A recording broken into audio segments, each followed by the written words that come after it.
Bueno, hola de nuevo, vamos con el tercer texto que teníamos, que es el texto de Fabio Wasserman, que él es un historiador argentino también, este texto es una ponencia en un congreso de él de hace algunos años.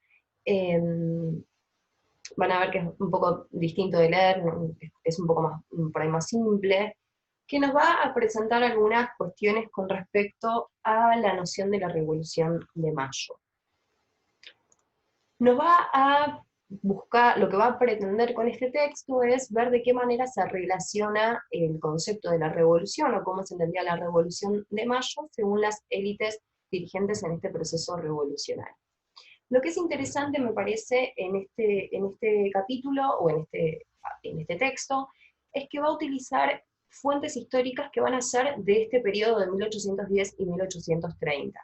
Van a ver que lo que va a hacer es tratar de encontrar en el imaginario cultural, el imaginario político del momento, a partir de distintos discursos, va a utilizar eh, distintos documentos que son de ese momento, entonces me parece que ahí es donde está lo interesante de rastrear cómo se entendía la revolución una vez ocurrida la revolución.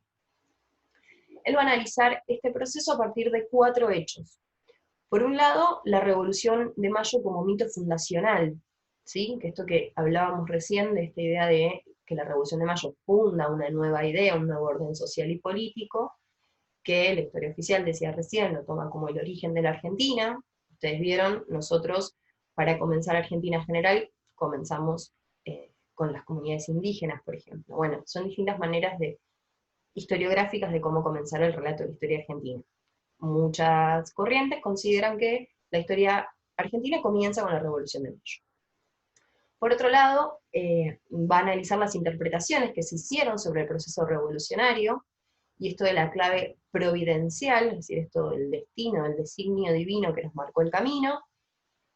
Luego una descripción mediante metáforas e imágenes de cómo se mencionaba la Revolución de Mayo en ese momento, y que estas imágenes, ahora lo vamos a ver, imposibilitan, pareciera, la conducta humana. Y por último, una valoración del proceso en términos de qué es el concepto revolución. Vamos entonces con la revolución como mito. Bien, dice que este proceso entonces es como prácticamente indudable que es un mito, que deja de ser un acontecimiento histórico para tomar la categoría de mito, de un verdadero mito, y lo define en tanto que es una creencia colectiva que es capaz de orientar un proceso político abierto con la crisis de la corona española y su administración local. Es decir, comprendemos este hecho histórico de una manera casi mística, mítica, de una creencia colectiva. Que si bien desde 1806 venían, ¿sí? Estamos hablando en particular con las invasiones inglesas, sucediéndose cada vez más aceleradamente, hechos inesperados, contradictorios y difícilmente pensables. ¿Sí? Lo que acá es lo que estábamos charlando recién. Las invasiones inglesas, la falta de defensa de los españoles, la destitución del virrey Liniers. Bueno, hay una serie de modificaciones que ocurren a partir de ese momento que hablan a las claras de una relación tirante, difusa en América-España. Y que esta Revolución de Mayo pasa a darle al Río de la Plata, a esta sociedad, una nueva legitimidad. Que esa legitimidad como nueva forma de organización política social va a ser invocada, es decir, va a ser nombrada por todos los sectores, pero que no va a estar, o sea, siempre está en pugna, algo así como de quién es el 25 de mayo, ¿no? Más allá de que los que estén disputando tengan un carácter o hayan tenido en ese momento un carácter radicalizado o moderado. ¿Sí? Entonces, todo lo que vamos a analizar ahora van a ser de personas que estuvieron relacionadas con el proceso histórico. Entonces, esto que decíamos, la revolución no es solamente una categoría, sino que es un mito, es capaz de incitar y orientar las voluntades que se iniciaron en la misma. Y este mito revolucionario que se creó sobre la Revolución de Mayo permitió la desintegración de la monarquía española y que se tratara de un nuevo orden. Bien, entonces hasta ahí nos dice la revolución. Se fue convirtiendo en un mito, en la historia, ¿sí? En medio de las interpretaciones también políticas. En los distintos momentos va buscando distintas cosas. En 1810 ese mito viene a instalarse como una nueva legitimidad, como una nueva organización social y política.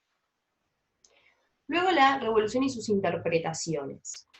Nos dice que el núcleo interpretativo, o sea, cómo se interpreta en el centro de esta revolución, eh, se extendía, bueno, tenía distintos consensos que le marcaban en general esta revolución en la crisis de la monarquía española, ¿no? Y que la interpretación mayoritaria fue que esta revolución ocurrió, y esto de la providencia, por un acto de que se fueron ocurriendo una serie de sucesos que permitieron esta revolución de mayo. Que 1810 fue una coyuntura favorable para algunos que, inflamables de libertad, se habían arriesgado por crear un gobierno propio. Encuentro esta cita Wasserman para decir, bueno, acá vemos que no es que se considere un acto patriótico, y acá vemos algo diferente a lo que charlábamos recién de Galasso. Galasso nos dice, la revolución liberal dijo, la gente decente quería separarse de España.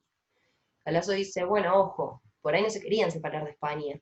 Hay sostener los vínculos con España de otra manera, se está agitando un deseo de organización política un poco más, no digamos democrático, abierto. Algunas personas, que él va a utilizar sobre todo los textos de Anfunes, algunas expresiones de Rivadavia, de Saavedra, en ese momento no consideraban que era eso lo que había ocurrido, sino que muchos consideraban que se había dado un clima favorable para que se produjera eh, este levantamiento popular.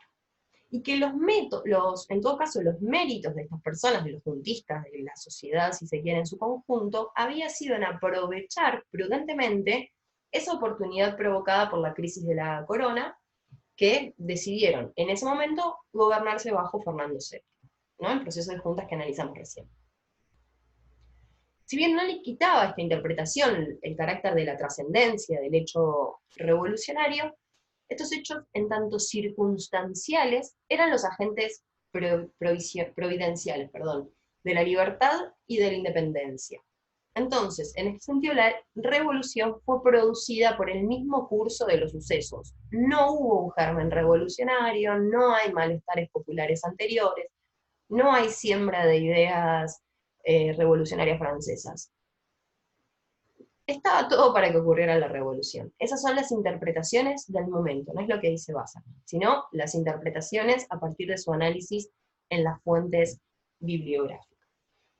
Luego nos explica que en ese momento, en los discursos, porque al fin y al cabo lo que hace es, si se quiere, un análisis de los discursos históricos, es ver cómo la revolución siempre es manifestada de formas metafóricas o con imágenes que parecieran naturales, que le quitan en esa imagen se quita la posibilidad de la conducta humana. Es en el mismo sentido de lo providencial de los sucesos que estaban ocurriendo en España, se encuentra de la misma manera esto, ¿no? Por ejemplo, revienta por fin el volcán cuyo ruido había resonado sordamente. Bueno, si explota un volcán, no hay conducta humana que lo genere.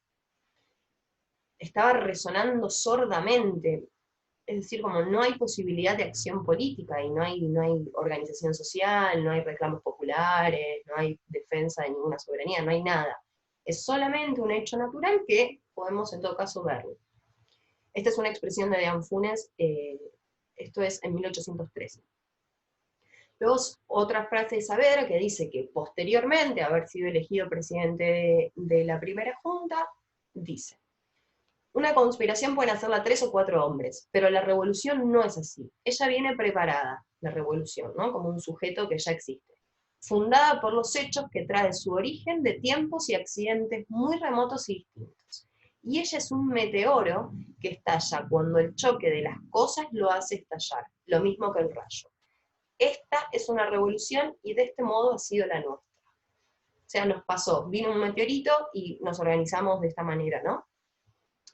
¿Por qué esto es importante? Porque lo que está encontrando el autor con estas expresiones es, en el imaginario no está la posibilidad de concientizar de que esto fue un hecho político, que si bien vemos no fue único porque ocurrió en América Latina por igual, el movimiento juntista ocurrió posteriormente, cuando lo vamos a ver y les spoileo un poquito de lo que va a ocurrir, cuando vuelva el rey a su trono, defender la revolución y defender los principios juntistas no va a ser providencial, va a ser con inmediatamente una guerra de independencia que se inicia en 1811, las guerras de independencia. Entonces, justamente sacar el crédito a la organización política, a la organización social, también es, si se quiere, evitar que vuelva a ocurrir. Esto nos pasó, había una circunstancia particular, una coyuntura que nos favorecía la invasión de los franceses sobre España, y entonces en ese momento la Junta apareció y dijo, perdón, la revolución apareció y dijo, la tenemos que hacer ahora. Entonces, con esto lo que el autor va reconociendo es que en este momento, entre 1810 y 1830, que es el tiempo en que él analiza estos discursos, especialmente hay una cuestión como de algo, esto, primero providencial, algo divino, ¿no? Los acontecimientos fueron estos, y fue en suerte, nos tocó el destino, nos tocó esto.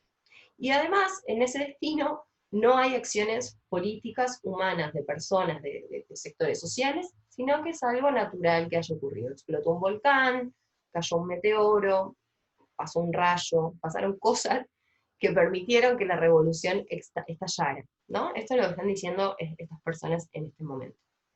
Sin embargo, lo que sí dicen es que no ocurre lo mismo con la independencia, ¿no? Que hay una cuestión de suerte providencial, de destino, que permite la Revolución de Mayo, pero en el segundo momento de la independencia, ahí sí es claro el contexto del deseo, de la conducta humana para llevar esa declaración adelante, para independizarse finalmente. Entonces ahí sí hay una acción humana. En la Revolución de Mayo, en el mito fundacional de esta interpretación histórica, ahí fue un hecho casuístico, si se quiere. Y por último, lo que va a analizar es el uso de la revolución en ese imaginario y qué concepciones, qué interpretaciones le dan las distintas personas en ese momento, o al menos algunas, ¿no? Y acá vamos a analizar el caso de una cita de Rivadavia. Primero, analizar el concepto de revolución.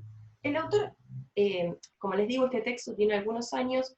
El año pasado sacó un libro, que era el texto que queríamos utilizar, pero no pudimos conseguir, que justamente hace una historia conceptual, va analizando el concepto y las distintas interpretaciones en los distintos periodos. Así que lo que sí les puedo comentar es que este tipo de análisis lo que nos permite es ver qué significa revolución, en esta palabra en especial, ¿no? ¿Qué significa revolución? ¿Cómo fue utilizada? ¿Y de dónde viene llamar a ese fenómeno una revolución? Primero, podemos decir que, esto creo que está después, sí, que el concepto de revolución se fue convirtiendo en un singular colectivo, quiere decir, no estamos hablando de todo el proceso revolucionario empezando desde 1808. Vemos la Revolución de Mayo, un momento específico, ¿sí? Ordena y deja de lado las otras experiencias revolucionarias. En la Revolución de Mayo no entran los levantamientos indigenistas. En la Revolución de Mayo no entra el maltrato y las desigualdades jerárquicas étnicas. No entra todo eso en la Revolución de Mayo. La Revolución de Mayo son los patriotas que consiguieron el primer gobierno patrio. Y que además este uso de la revolución, de que esta revolución fue la marca, también va muy en línea con un tipo de historiografía que Galasso le diría liberal, que busca que después de una revolución siempre venga la formación de un Estado nacional, de una nación. Bueno, eso comienza a gestarse, pero se va a ver muy interrumpido y no podemos hablar de un Estado-nación en Argentina hasta por lo menos 1860 en adelante, al menos 1853 con la Constitución Nacional. Entonces, ahí se van como confundiendo o complejizando el análisis de por qué esto podría o no ser una revolución. Pero eso ya sería como posterior. En el mismo momento en el que estamos hablando, entre 1810 y 1830, dice que, tomando el caso de la cita de Rivadavia, esto, si no me equivoco, el autor lo cuenta en un debate para hacer un monumento a los patriotas, a los próceres de la Revolución de Mayo, ¿no? Entonces que se armó un debate y ahí fueron saliendo algunas de estas cuestiones que él toma. En primer lugar, dice la revolución tomó dos maneras de llamarse, o dos acepciones, o dos posibles interpretaciones de la revolución. Por un lado, la revolución como sinónimo de libertad. Y por el otro lado, el despilfarro, la embriaguez, el desorden, ¿no? Y en esta cita de Rivadavia está, por ejemplo, no se contraería a los que hubiesen hecho en la época anterior a nuestra revolución, en el tiempo del servilismo, sino a los que se hubiesen rendido después de ella en la época de la libertad. O sea, la Revolución de Mayo marca el inicio de la libertad. Sin embargo, en la embriaguez revolucionaria habían tenido parte los cualesquiera otros en los partidos y facciones. ¿Sí? En el mismo discurso, este señor considera, primer presidente argentino en 1826, que la revolución de Mayo significa libertad. Sin embargo, en 1810 todavía habían esclavos, no había habido abolición de la esclavitud ni nada, van a faltar algunos años todavía, que es la época de la libertad, porque se sale del yugo español. Y luego, que este movimiento revolucionario en sí mismo es un desorden, ¿no? Entonces, hay como las dos caras en ese momento de qué puede significar la revolución. En este sentido, la revolución es específicamente Mayo, ¿no? Esto nos viene a confirmar, la revolución es específicamente Mayo, no es cualquier cosa. Lo que sí después no es la revolución a la que la que toman sobre todo las élites criollas gobernantes, como los hechos a seguir continuando, sino que ese mito de origen fue la revolución, tapó u ocultó o permitió que se convierta en un mito que ordena, que oculta a las otras rebeliones. Además, hasta cómo, para referirnos a los levantamientos indígenas, no usamos el término revolución, utilizamos el término rebelión, porque en general, y ahora sí, una revolución se dice que, además de provocar transformaciones en la estructura social, es decir, en la forma de la organización social, en la política y en la económica, además lo hace en el orden simbólico. En el orden simbólico quiere decir que todos pensemos distinto, cambiemos nuestras opiniones, entendamos el mundo de otra manera, que afecte a las identidades, las percepciones, las formas de comprender las cosas, de nombrar las cosas. Bueno, en ese sentido, Mayo es una revolución. Sin embargo, no fue entendida de la misma manera. Eso lo podemos entender de esta manera ahora. Y acá comparto una cita del Perindongui, que es un historiador argentino, más reciente, que es bastante de la línea casi oficial, que va a decir que la Revolución de Mayo no fue una revolución. Porque la continuidad entre el pasado prerevolucionario y la revolución puede, y acaso debe, ignorarla quien hace la revolución. No puede escapar a quien la estudia históricamente como un momento entre otros del pasado. Pero al mismo tiempo, el que la estudia, no puede ignorar que esa continuidad se da a través de lo que llegue a ser lo que sea que se propone construir una ruptura total. El Perindón iba a decir, la Revolución de Mayo no cambió estructuralmente las relaciones que habían pre-revolucionar antes de la revolución, entonces no es una revolución. Acá les mezclé un poco interpretaciones posteriores a las que hace exclusivamente en el artículo que les dejamos. Entonces, este texto viene a complejizar aún más, si es que se podía, qué significa la Revolución de Mayo. Y lo va a analizar en el momento específico, analizando fuentes del momento específico postrevolucionario, entre 1810 y 1830, buscando discursos de personas que estuvieron relacionadas en el proceso juntista y ver cómo se va construyendo este mito de origen. Bueno, es claro que, y hasta el día de hoy, seguimos diciendo que la patria nació el 25 de mayo, se habla del centenario, del bicentenario, y es algo que lo tenemos incorporado, es un mito, lo reconocemos como mito. Vienen a consultar entonces, sí, primero cómo se interpretó esta revolución en las distintas formas, y vemos que hay algo en ese momento entre 1810 y 1830, en este proceso de organización, que además, desde 1820 va a comenzar una guerra civil, bueno, otras complejidades, que las interpretaciones de lo qué es lo que ocurrió en mayo quedan como algo casi romántico, ¿no? Como algo, esto del volcán, del meteoro, de algo natural que ocurrió y tuvimos la suerte de que ocurra, que la revolución, perdón, que la declaración de la independencia sí fue sustantiva en la conducta o en el desarrollo de las actitudes humanas, pero que la revolución de mayo fue algo que casi que había que hacerlo sí o sí. Eh, y bueno, y estas distinciones sobre cuándo es la revolución, cuándo termina la revolución, que es una gran pregunta, ¿cuándo termina una revolución? Lo mismo les pasó a los franceses. Y además, hablando de los franceses, hay algo también propio de este momento ya de la edad contemporánea, del periodo histórico que se inicia luego de la Revolución Francesa, de comparar todo con la Revolución Francesa. Es decir, si una revolución es comparable con la Revolución Francesa y generó los cambios que generó la Revolución Francesa, puede considerarse una revolución.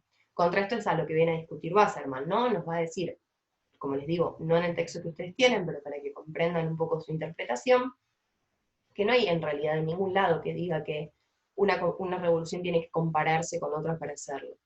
El término revolución se lo terminan dando en primer momento quienes lo están viviendo y a posterior los historiadores, los investigadores, que denominen que eso generó un cambio significativo en términos políticos, económicos, culturales y también simbólicos para comprenderlo. En ese sentido, me parece que la Revolución de Mayo es una revolución que cambió la forma política, que cambió la forma económica, porque esto que veníamos hablando con los textos de Galasso, de las relaciones económicas, las relaciones con Inglaterra, cada vez se van a acercar más. Las relaciones sociales van a tardar en modificarse, pero al fin y al cabo las terminó modificando. Y en el imaginario simbólico, la no dependencia del rey, inmediatamente, la idea de un gobierno patrio y la posterior independencia claramente marcan un cambio de conformación identitaria, simbólica y cultural. Por hoy nada más. Como siempre, a disposición para sus preguntas, sus comentarios, sus sugerencias. Y mañana les comparto los textos para el próximo encuentro. Nos vemos.